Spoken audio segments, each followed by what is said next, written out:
Ahoy there! It's what I would say if I was an American pirate. So I returned that other guitar and got another one. It's a genuine Fender. Genuine Fender. Comes in a genuine Fender shipping box, which is pretty cool. This makes everything seem genuine, or genuine, as I would say. So I'm gonna take it out of this box, and I think it'll be in another guitar shaped box. I'm going to unbox that, and I've already said the word box too many times, so I'm going to skip to the next bit and then review the guitar and hope that it's better than the last one. Okay, so I needed 2 hands to open that, and now we're going to delve deep into this one.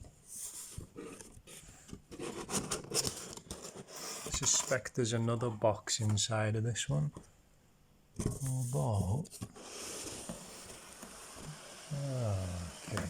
Right, so this is the one and only box. And there's the guitar.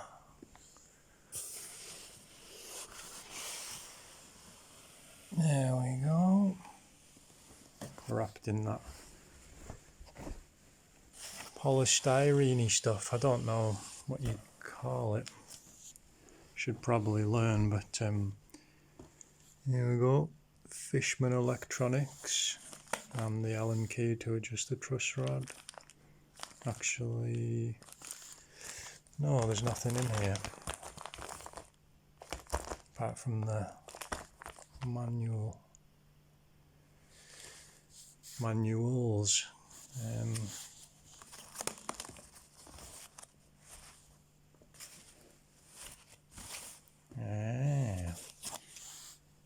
There we go. In a cool little pouch as well. That makes it seem more genuine. So, just doing stuff with one hand is quite awkward. Not really used to it.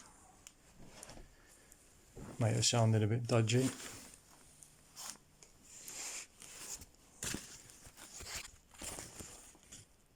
Shiny. I like shiny. Yeah, so I should probably start to talk about stuff. So I got this from the same place as the last one, Bax Music. It's a Fender CC60-SCE. SCE stands for the fact that it has a cutaway. Another cheap-ish guitar. 240 quid, I think it was. That's very shiny. That's even shinier than the last one. Yeah, as I say, I'm a bit of a budget musician. You can get decent stuff for not very much money. Struggling to get this out with one hand. Bear with. Right, sort of peeled it back, and this is interesting. There's a film over the sound hole. Never had one of those before.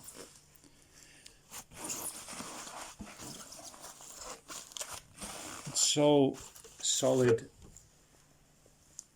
and shiny. It's kind of like it's made out of delicious milk chocolate. But it isn't.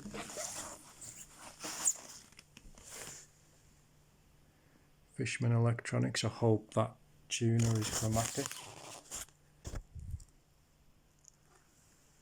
So it was very tightly squeezed into that pouch thing. I'm now going to use my foot to remove the rest of it. There we go.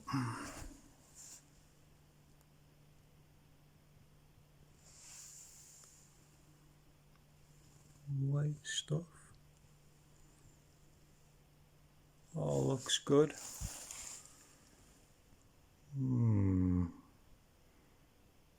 Action quite high.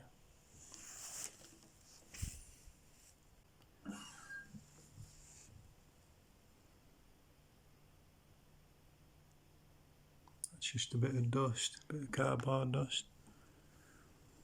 I will learn precisely what that preamp is. Cool, well, I'm going to check it over more thoroughly. Set the neck relief if it needs doing. Possibly adjust the action again if it's worth keeping. And then review it in more detail this time. I'll play it a bit more if I'm going to keep it. Okay, so this is the Fender CD, which stands for Classic Design, but then there are more letters after that. CC60-SCE. CC stands for Compact Concert, I believe. There's a CD, which is a compact dreadnought, slightly bigger body. I went for the concert one because it was cheaper, two because I think a concert has a more balanced sound and is more suited to solo guitar playing, as in solo singer-songwriter rather than shredding guitar solos kind of thing. So it has like a more balanced sound, whereas I would say a dreadnought is more suited to playing with a band, maybe more low end, more bass heavy. It's a nice guitar, pretty budget, £204 from Bax Music, so you know, you can't expect the world for that amount of money, but that said, it's surprisingly good. The finish is very glossy, very shiny, pretty much mostly mahogany, solid spruce top. I always go for solid top acoustics. Walnut fretboard, apparently, and this bridge is rosewood like most of them are. Nice pearloid inlays and a nice rosette around here as well. The nut is plastic, which isn't great. It's got a Fishman CD preamp and tuner. The tuner's really accurate, chromatic. The last guitar I reviewed didn't have a chromatic tuner, so that's good. It turns itself off if you haven't used it for a while.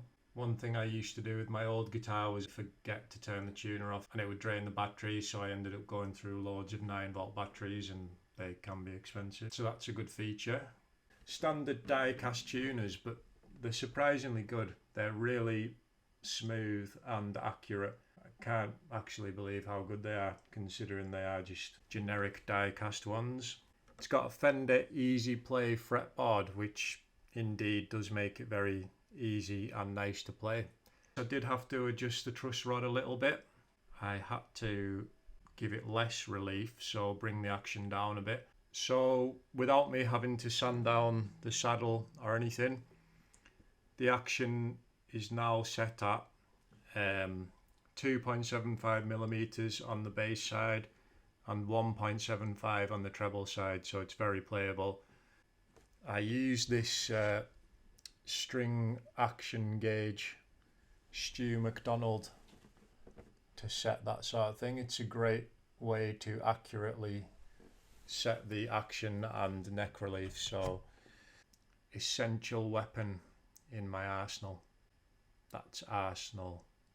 I've put new strings on it. They're a slightly thinner gauge or a lighter gauge than I would normally use. It's just the stock Fender strings. Start at 12 down here and go to 52 up here. So obviously it makes it slightly easier to play. Maybe sacrifice a little bit of tone, but it's negligible, I would say. So yeah, let's play it a little bit and hear what it sounds like.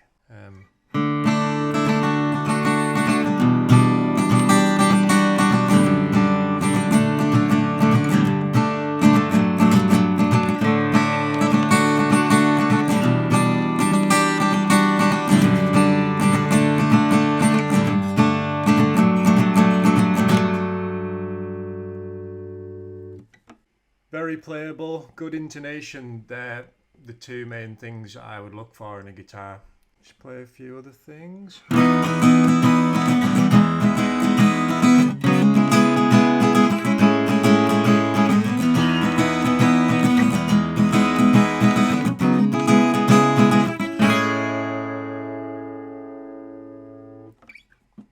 play in a different style, do some finger picking, get an idea of what that sounds like.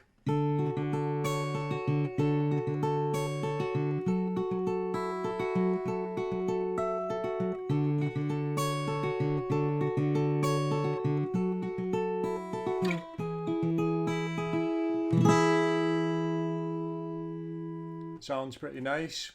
On to the not so good things about this guitar. There aren't many, but it's enough to make me not want to keep it, unfortunately. The minor things that aren't really an issue.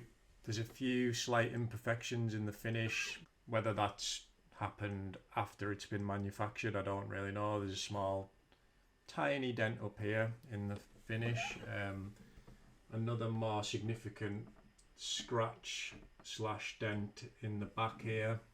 Slightly more significant than that as well is the end of the fretboard has been sanded and filed off nicely and it's smooth, apart from there's a little chunk of wood left on here.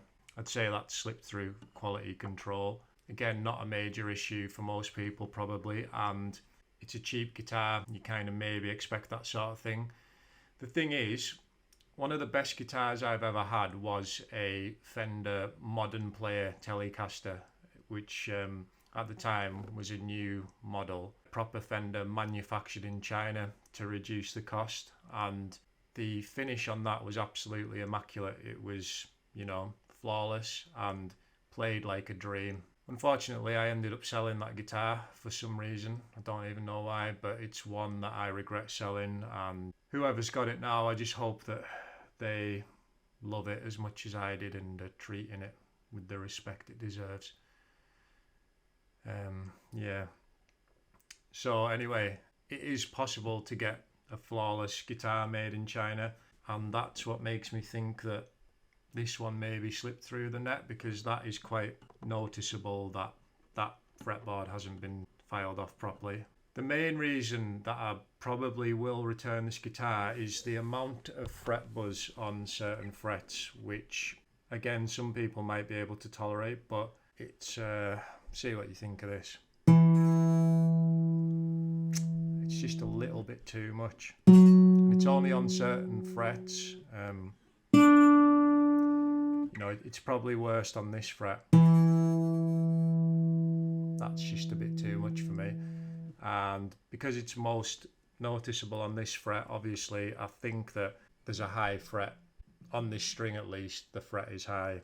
I could sand it down. I've never done that before. I wouldn't really be comfortable doing that. So unfortunately, I mean, the reason I wanted to upgrade from my old Washburn is because of the fret buzz is pretty unbearable now. So it wouldn't really make much sense to get a new guitar that also has that same issue. And I dare say that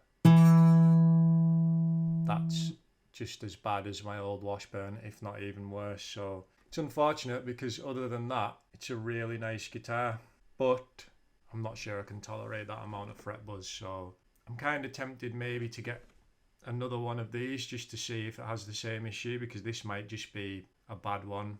And like I said in my last video, they are hit and miss cheap guitars that are made in China or Asian countries. So do I take a chance and get another one, or get something different? I'm not really sure. There you go. I'm not going to review the preamp because I don't really play that much, if at all, using it. So like I said in my last video, again, I don't like the sound of electroacoustic. So I might even consider the next guitar I get, I might look for one without a built-in preamp, because it's just unnecessary. I know the tuner is useful, but I do have a guitar tuner like any self-respecting musician. So anyway, thanks for watching. Like and subscribe if you haven't already, and I'll see you next time.